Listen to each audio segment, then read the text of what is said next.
بسم اللہ الرحمن الرحیم۔ میں آپ کو ایک بات بتاتا ہوں، اپنی زندگی کے اندر صبر کو شامل کر لیں، آپ کی زندگی انتہائی خوبصورت ہو جائے گی۔ اگر آپ اپنے تمام اخلاق کو صرف ایک ہی لفظ کے اندر جمع کریں، ایک ہی لفظ میں پروئیں، تو وہ لفظ برداشت بنتا ہے، جسے شریعت کے اندر صبر کہتے ہیں۔ اگر آپ اپنی ہر دکھ میں، ہر تکلیف میں، ہر پریشانی میں صبر کریں گے تو آپ کی زندگی خوبصورت ہوتی چلی جائے گی۔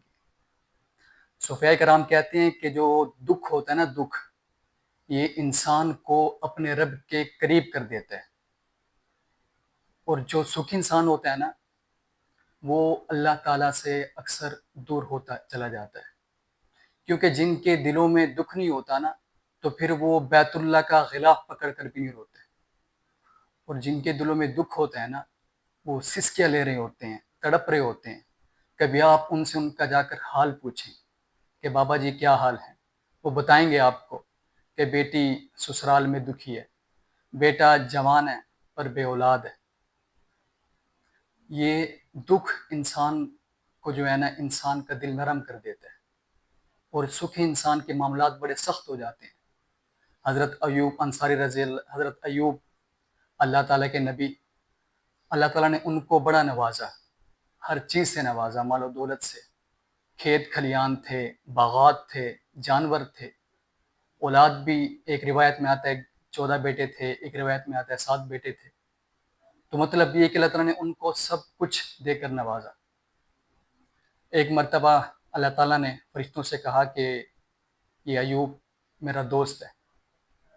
فرشتوں نے کہا اللہ تعالیٰ اس نے تیرا دوست تو بننا ہی ہے، آپ نے اسے اتنا سب کچھ دے کر نواز دیا ہے، دوست تو اس نے آپ کا بننا ہی ہے۔ اللہ نے کہا جاؤ جا کر آزما لو، رب کہہ رہا ہے جاؤ جا کر آزما لو۔ فرشتے آ گئے، اگلے ہی دن، ایک ہی دن کے اندر سارا کھیت کھلیان اجڑ گئے، باغات سارے جل گئے، جانور بیماری کے اندر مر گئے۔ ایوب گھر سے نکلتے ہیں، اور جب واپس آتے ہیں دیکھتے ہیں کہ بیٹوں کی لاشیں ایسے پڑی ہیں، لیکن زبان سے کلمہ کفر نہ نکالا، بلکہ صرف یہ الفاظ جاری ہوئے انا للہ و انا الیہ راجعون۔ زبان سے کلمہ کفر ادا نہ کیا۔ کیوں؟ کیونکہ اللہ کے نبی تھے، بڑے صبر والے تھے، کہا کہ سب کچھ اللہ نے دیا ہے، واپس لے لیا ہے تو اسی کی مرضی ہے۔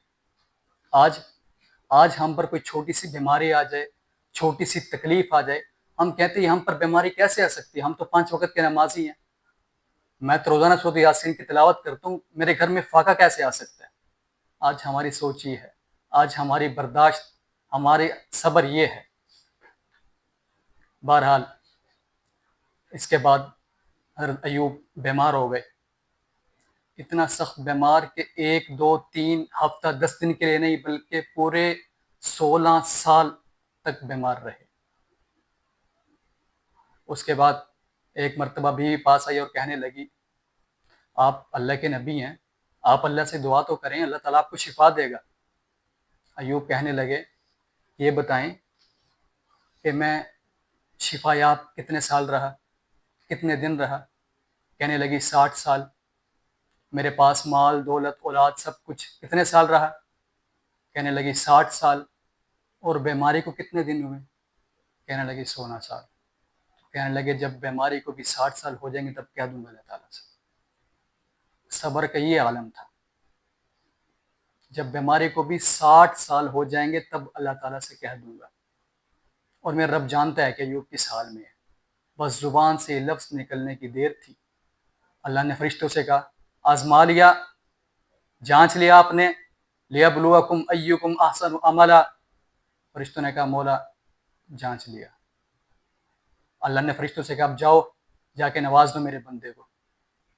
اب پھر دوبارہ وہی کھیت کھلیان واپس آ گئے، بنجر زمین آباد ہو گئی، حتیٰ کہ اللہ نے اولاد بھی واپس دے دی، بستر پر پڑے پڑے صحت یاب ہو گئے۔ اب پھر بیوی آئی اور کہنے لگی اے ایوب یہ تو بتاؤ کہ دکھ کے اچھے تھے یا سکھی کے دن اچھے تھے؟ مطلب سکھ کے اندر مزہ تھا یا دکھ کے اندر مزہ تھا؟ جب سب کچھ تھا تب زندگی اچھی تھی، جب سب کچھ نہ تھا تب زندگی اچھی تھی؟ ایوب کہنے لگے دن تو سبھی اللہ کے ہیں، وہ دکھ دے تو اس کی مہربانی ہے، وہ فضل کر، وہ سکھ دے تو اس کا فضل ہے۔ اگر میں آپ کو اپنی دل کی بات بتاؤں تو دن تو وہی اچھے تھے جن میں بیمار تھا۔ کہنے لگی وہ دکھ کے دن آپ کے لیے اچھے تھے؟ کہنے لگے جب میں بیمار تھا تو میرا رب 24 گھنٹے میں سے ہر 24 گھنٹے میں ایک مرتبہ ہر روز میرے پاس آ کر میرا حال پوچھتا تھا، میرا رب خود میرے پاس آ کر میرا حال پوچھتا تھا۔ تو بس 12 گھنٹے اسی خوشی میں گزر جاتے تھے کہ میرے رب نے میرا حال پوچھا، اور اگلے 12 گھنٹے اس انتظار میں کہ کب میرا رب دوبارہ میرا حال پوچھنے کے لیے آئے گا۔